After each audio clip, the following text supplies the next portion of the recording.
ሰላም ጤና ይስጥልን ክብራትና ክብራን የኢሃ ሚዲያ ቤተሰቦች ዛሬ በአዲስ እንግዳችን የሰላም አምባሳደር ሙኡዝ ገብረሕይወት ናቸው።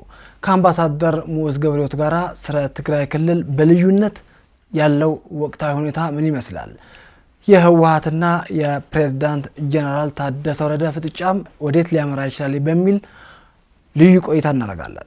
አምባሳደር ጥሬን ተቀብለው እንግዳይ ለመሆን ስለፈቀዱ እጅግ ያመሰገንኩኝ። እስኪ እኔ አቀውታለሁ ለተመልካቾቻችን ራስዎን እስኪ ያስተዋውቁልኝ። አመሰግናለሁ ተመስገን በመጀመሪያ ደረጃ ስለጠራኸኝ። እኔ ስሜ አቶ ሙኡዝ ገብረሕይወት የሰላም አምባሳደር፣ የሰብአዊ መብት ተሟጋች እና የኮሪደር አምባሳደር እባላለሁኝ። ምኖረው አዲስ አበባ ነው።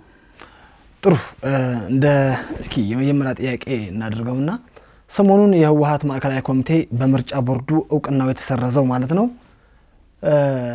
ከ2012 በፊት የነበረው መንግስታችን 2013 መጀመሪያ ላይ ምርጫ ያደረገው መንግስታችን ይመለስ የሚል ውሳኔ ወስኗል። ይህ ከህግ አግባብ ከፖለቲካ እይታ እንዴት ያዩታል? ትክክል አይደለም።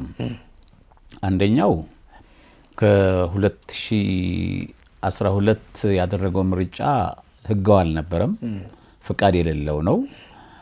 በሁለተኛ ደረጃ ደግሞ በ2015 ዓመተ ምህረት ቪክቶሪያ ሄዶ ዓለም ላይ ባለበት የአውሮፓ ህብረት፣ አሜሪካን፣ አረብ፣ አፍሪካ ህብረት፣ ኢጋድ ባለበት ፌደራል መንግስትና የነሱ ተወካዮች በነበሩበት ፈርሟል።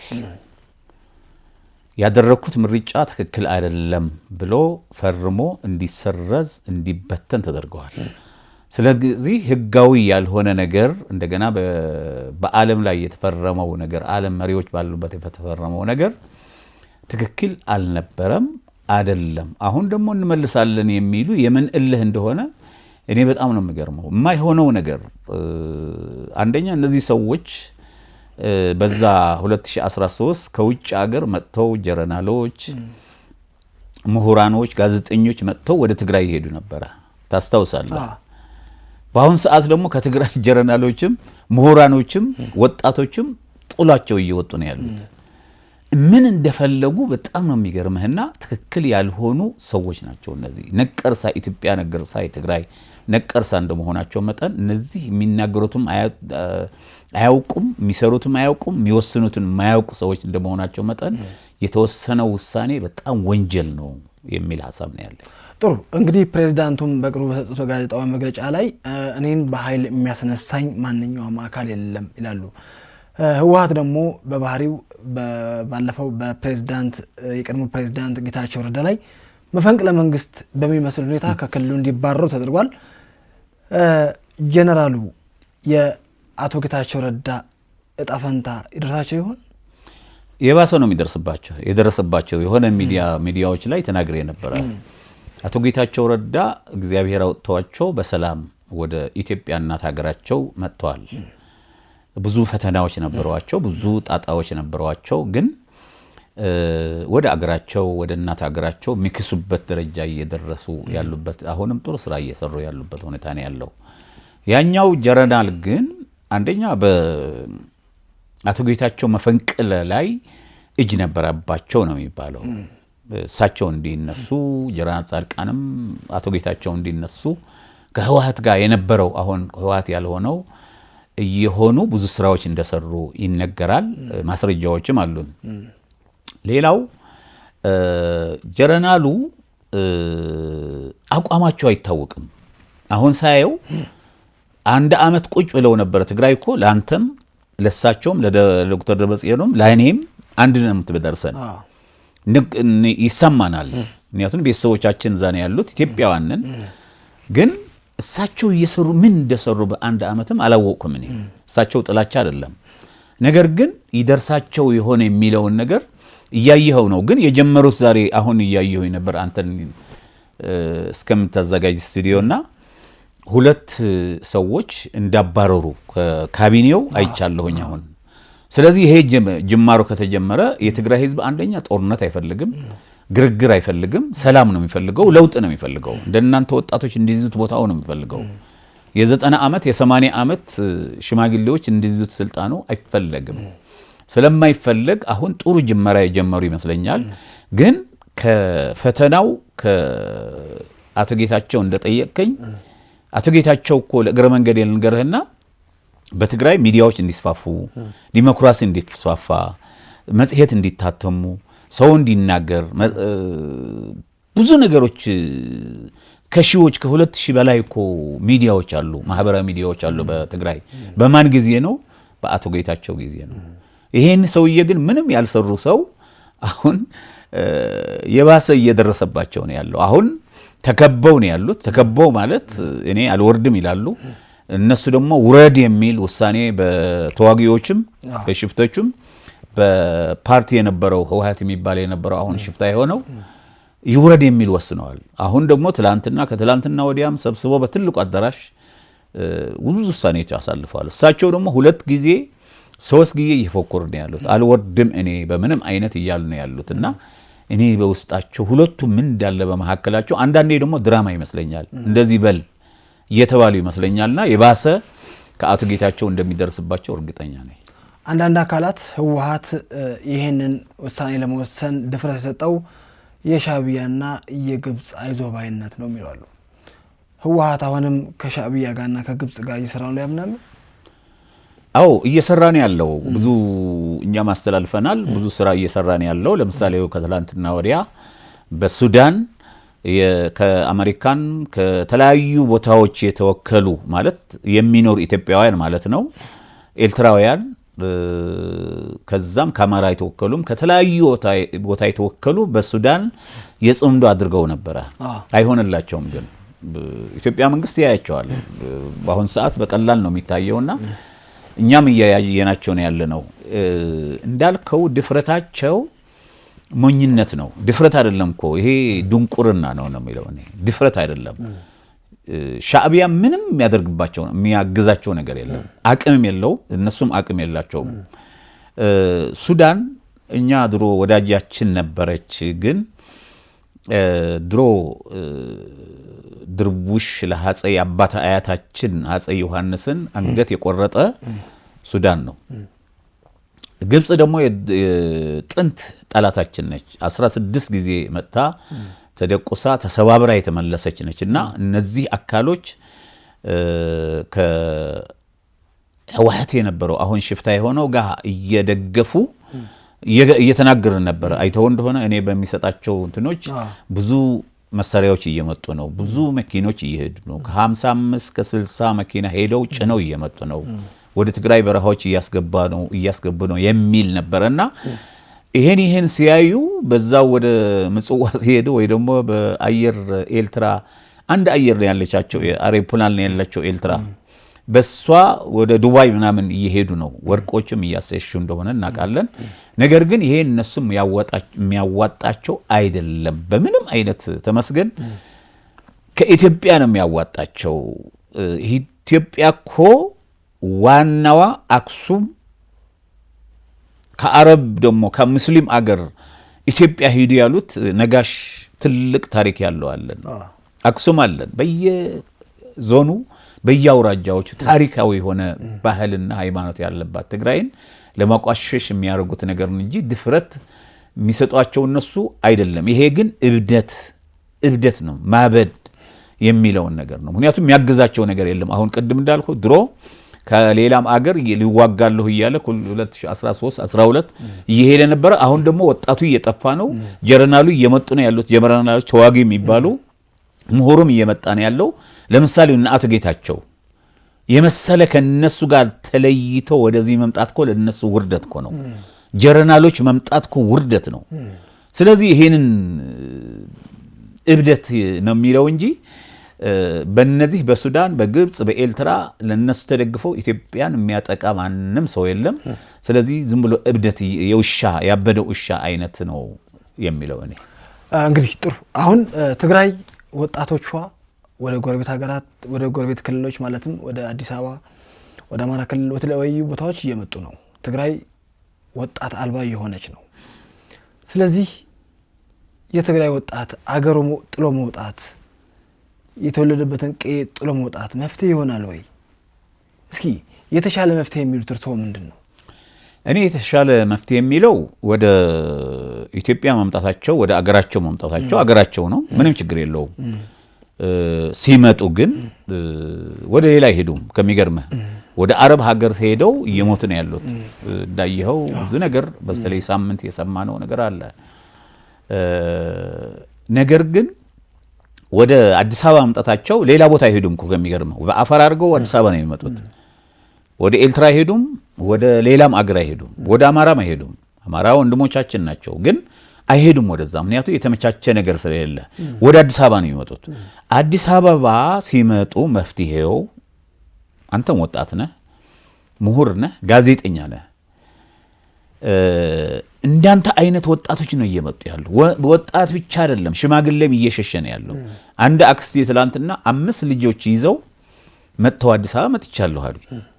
ምን ልታደርጉ? በቃ ፈራን። ስለዚህ ሰው እየሸሸ ነው ያለው። ሽማግሌውም፣ ምሁሩንም፣ ጋዜጠኛውንም፣ ፖለቲከኛውንም። ፖለቲከኛ የሉም እንኳን አሁን እዛ አይተህ እንደሆነ እነ ነጻነት አሁን የሉም፣ እዚህ ነው ያሉት። እነ ሌሎችም በሙሉ የህጋዊ ያልሆኑ ካልሆኑ መስተቀር ከነሱ ጋር የተጣመሩ ካልሆኑ መስተቀር አብዛኛው ፖለቲካም ሳይቀር ፈልሶ እየመጣ ነው ያለው። ትግራይ ባዶ እየቀረች ነው ያለችው። ግን ለፌዴራል መንግስት የሚለው እኔ አንድ ነገር አለኝ። ለሚመለከታቸው አካሎችም እዚህ የትግራይ ኃላፊዎችም የሚናገራቸው ነገር አለ። ከትግራይ የሚመጡ ወጣቶችም ይሁን ማንኛውም የትግራይ ተወላጅ ኢትዮጵያ አገሩ ነው የመጣውና እዚህ ማረፊያ ማድረግ መቻል አለበት። አንድ ካምፕ ማድረግ መቻል አለበት። አንደኛ እውነቱ ነው ወይ የመጣው የሚል ከብዙዎች ትንሽ ምናልባት እነሱ የላካቸው ሊኖሩ ይችላሉ። ወደ ከተማ ከመግባታቸው በፊት የሆነ ቦታ ገብተው ተጣርተው ነው ወደ ከተማ መግባት ያለባቸው። ሁለተኛ ደግሞ የሚያርፉበት ቦታ አገሬ ነው አዲስ አበባ ብለው ሲመጡ እስከመጡ ድረስ የሚበሉበት፣ የሚታጠቡበት፣ የሚለብሱበት፣ የሚተኙበት ቦታ መዘጋጀት መቻል አለበት። ዝም ብሎ ወደ ከተማ መግባት ለአዲስ አበባም አደጋ ነው፣ በአንድ በኩል ለወጣቱም አደጋ ነው። ምክንያቱም በየቦታው ማነህ እየተባለ ከሚኖር እዛው ገብቶ የሆነ ካምፕ ገብቶ ካምፕ ከገባ በኋላ ወታደር ካምፕ ማለት አይደለም የሚያርፉበት እነሱ ማለት ነው። እዛ ገብቶ ተጣርቶ ወደ ቤተሰቡ የሚሄድ ወደ ቤተሰቡ፣ እዛ የሚታገዝ ካለ ደግሞ ወደ የሚታገዝበት። እኔ አንድ ጊዜ አንተ ጋር ቃለ መጠይቅ ያደረጉ ሃይማኖት አባቶች የደወሉልኝ ማታ ነበረ።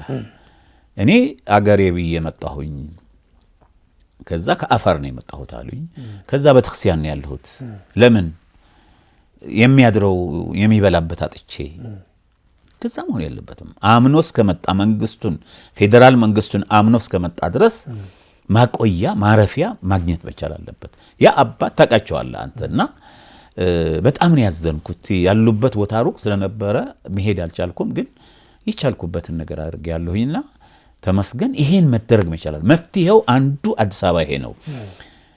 መፍትሄ ይሆናል ወይ የምትለኝ ወደ ጠሩነት ከሚገባ ወጣቱ መውጣት አለበት። ትክክል ነው እያደረገ ያለው። መፍትሄው ይሄ ነው። ምክንያቱም አባቱ ሙቷል፣ እናቱ ሙቷል፣ ታላልቅ እህቶቹ ወንድሞቹ ሙቷል፣ አልቋል። ከአንድ ቤት 7 ቤተሰብ የሞተበት እንዳለ ታውቃለህ አንተም እኔም አውቃለሁ። ስለዚህ መፍትሄው ወደ ሰላም የሆነበት አገር መሄድ መፍትሄው ነው አንዱ የሚል ሐሳብ አለኝ። ስለዚህ ኢትዮጵያ ሕዝብ ደግሞ ተቀብሎ በተለይ አንድ ቦታ ከሆኑ ምግብ ያቀርባል፣ ልብስ ያቀርባል። ኢትዮጵያ ሕዝብ የዋህ ሕዝብ ነው። ስለዚህ ይሄንን ወደ አዲስ አበባ አምጥታቸው መፍትሄ ነው ብዬ አምናለሁ። ጥሩ። ህወሓት እያልን የምንጠራው በምርጫ ቦርዱ የተሰረዘው እንዲሆን እንዲታወቅልን እንፈልጋለን። በዚህ አጋጣሚ ሽፍታ ብለን ብንጠራው ትግራይ ክልል ላይ ሌላ ዙር ጦርነት ለመክፈት እየተዘጋጀ ነው ይባላል። ያምኑበታል? አይ አውቃለሁኝ እየተዘጋጁ እንደሆኑ ቅድምም ነግሬሃለሁ። አውቃለሁኝ፣ ግን ጦርነት መፍትሄ አይደለም። ታጣቂዎቹ ምን ማድረግ አለባቸው? የወጣቶቹ የህወሓት ታጣቂዎች ሁለት አማራጭ አላቸው ታጣቂዎቹ። አንዱ ወደ ሰላም ኃይል ወደ አፋር መሄድ፣ ወደ ጸለምት መሄድ፣ ወደ አገው መሄድ። አንዱ እሱ ነው። ሁለተኛው ደግሞ 3 ናቸው። ሁለተኛው ደግሞ ወደ ቤተሰቦቻቸው መሳሪያቸውን ጥለው ወደ ቤተሰቦቻቸው መሄድ እና እዛው ሆነው ፌዴራል መንግስትም ሌላ ሰላም ኃይሉን የሚያደርገውን መጠባበቅ። በሶስተኛ በታጠቁት መሳሪያ ምክንያቱም 51 ዓመት የትግራይ ህዝብ ያስፈጁ 51 ዓመት 1967 ተመስርተው እናንተ የላችሁም ተመስርተው ከተመሰረቱ በኋላ ምንድን ነው ያደረጉት? አሉ መስራቾቹ አሉ። አሁንም አሉ መስራቾቹ እንደምታያቸው 70 90 80 ዓመት ያደረጉ ናቸው። 200 ኪሎ ሜትር ሆነው ነው የሚያዋጓቸው እነዚህ ወጣቶች።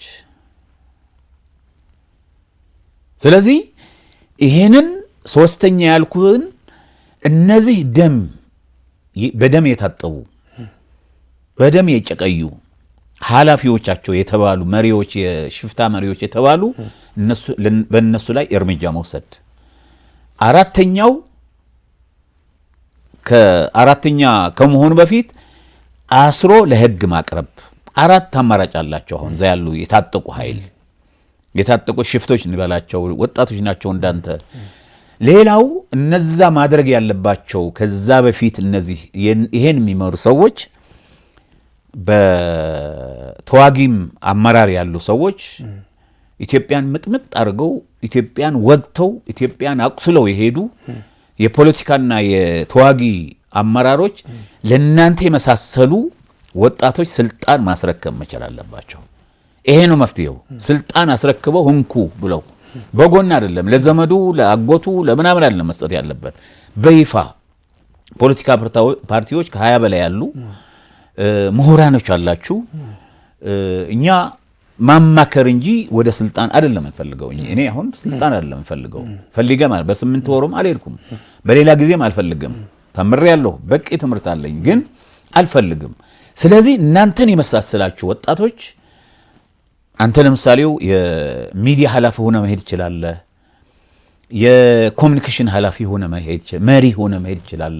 ሌሎችም እንዳንተ አስተማሪዎች አሉ፣ ሌላ አቅም ያላቸው አሉ፣ ዶክተሮች አሉ፣ ኢንጂነሮች አሉ እኮ የተማሩ። አሁን ትግራይ እኮ የተማረ መዓት ነው ያላት፣ በተለይ ወጣቱ።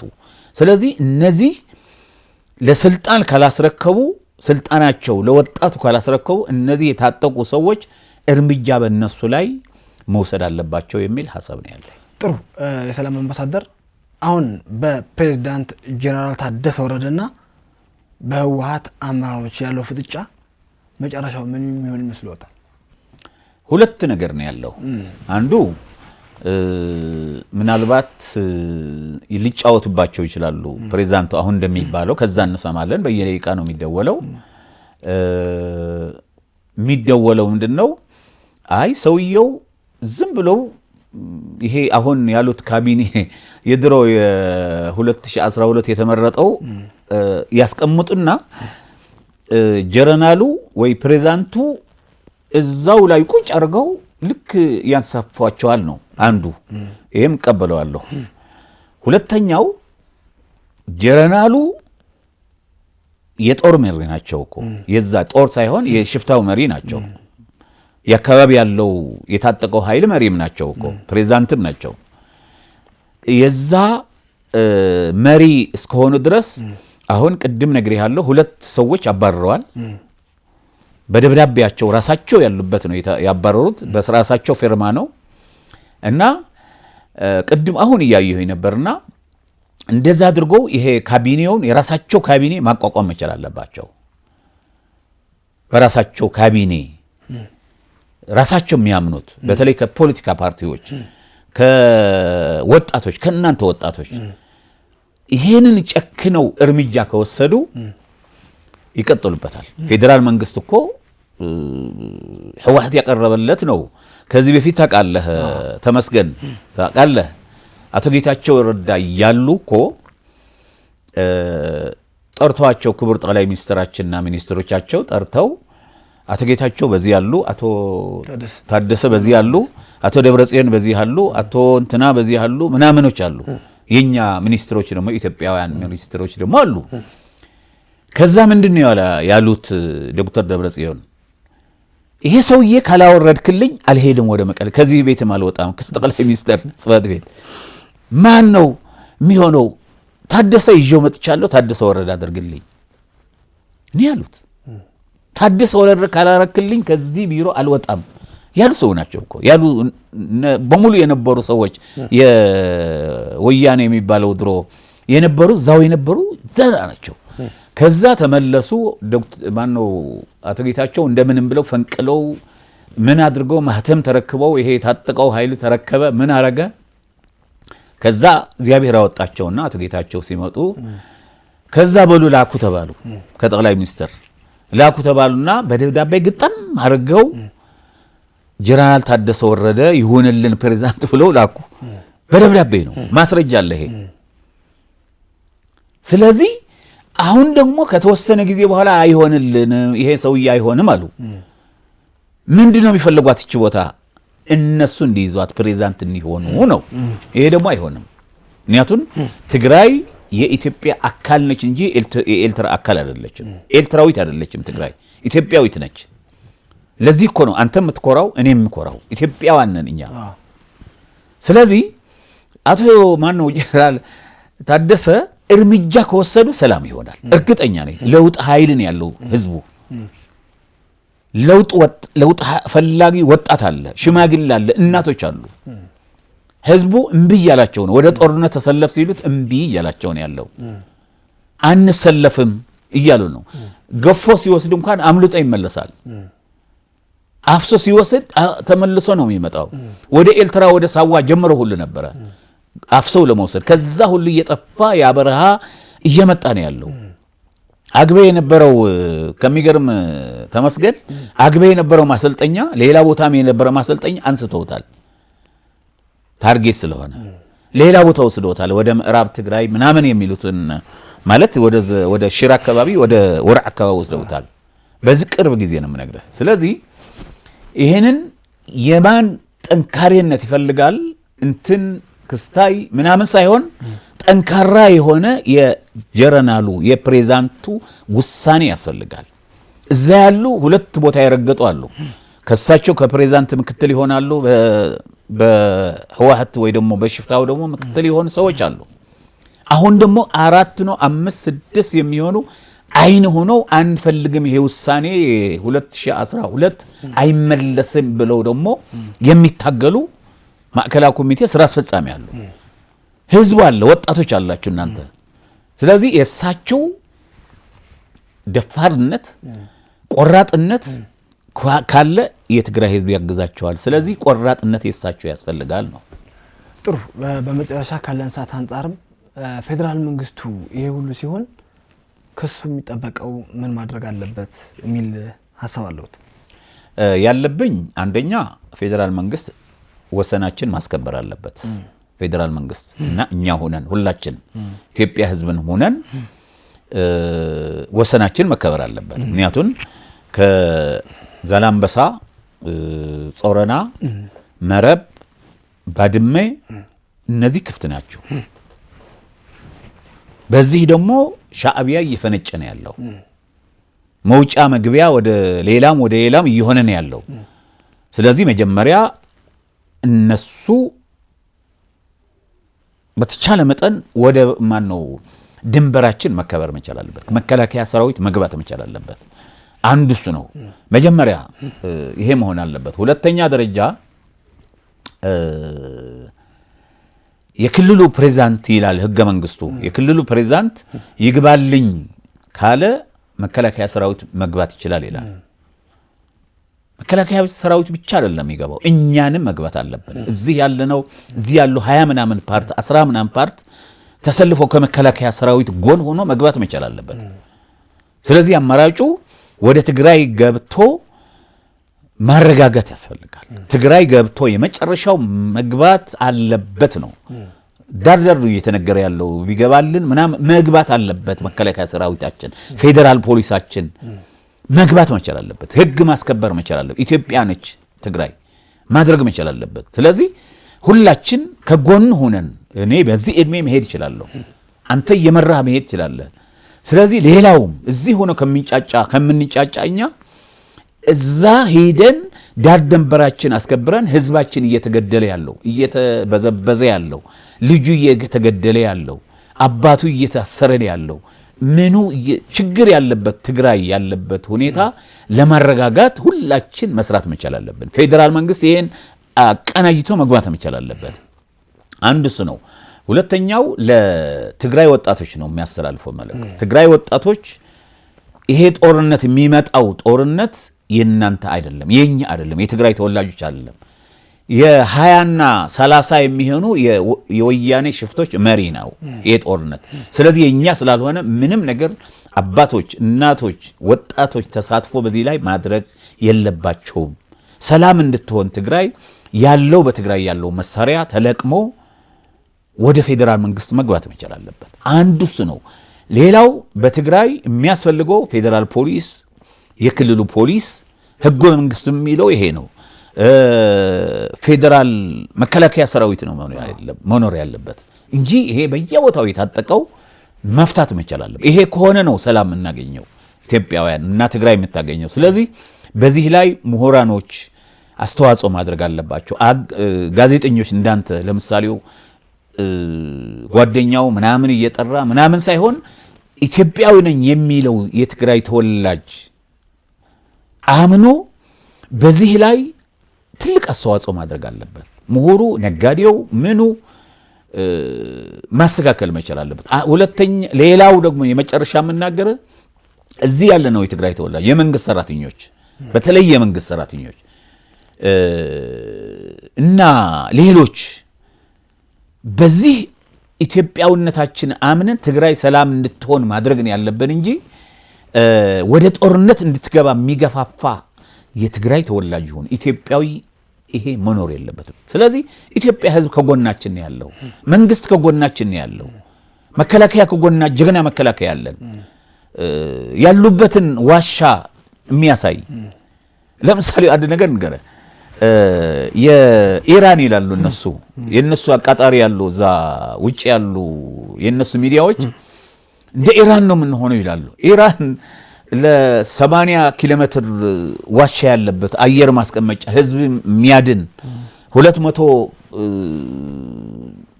የሚሆን ዋሻዎች ሳይሆኑ ግራውንድ ያለበት ነው። እኛኮ መዲድ ወይ ደሞ እንትና ምግበይ ወይ ዋሻ እኮ ደህና ዋሻ እንኳን የለም እኮ መደበቂያ። በአሁን ደግሞ ቴክኖሎጂ እንደምታየው በዚህ ነው የምታየው፣ የት እንዳለ ታየዋለ። ስለዚህ ይሄንን ማወቅ መቻል አለበት። የትግራይ በቴሌቪዥን በተለያዩ ሚዲያዎች የሚነዙት መርዝ መቀበል የለበትም የትግራይ ተወላጅ የሚል ሐሳብ አለኝ። መጨረሻዬ ኢትዮጵያ መሐከለ ዋገነት ዳራው እንድትጠበቅ ሀያል ሀብታም እንድትሆን እመኝላታለሁ። ተመስገን ስለጠራኸኝ፣ ስላነጋገርከኝ፣ ስለ አገራችን ጉዳይ ስለተነጋገርን በጣም አመሰግናለሁ። እድሜና ጤና ይስጥህ ነው።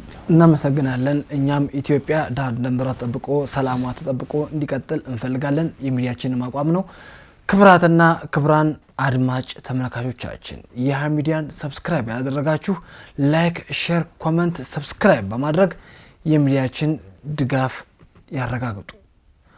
ከአምባሳደር የሰላም አምባሳደር ሙዑዝ ገብረሕይወት ጋር የነበረን ቆይታ ይህን ይመስል ነበር። ቀጣይ በሌላ እንግዳ እስክንገናኝ ቸር ቆዩ። አመሰግናለሁ።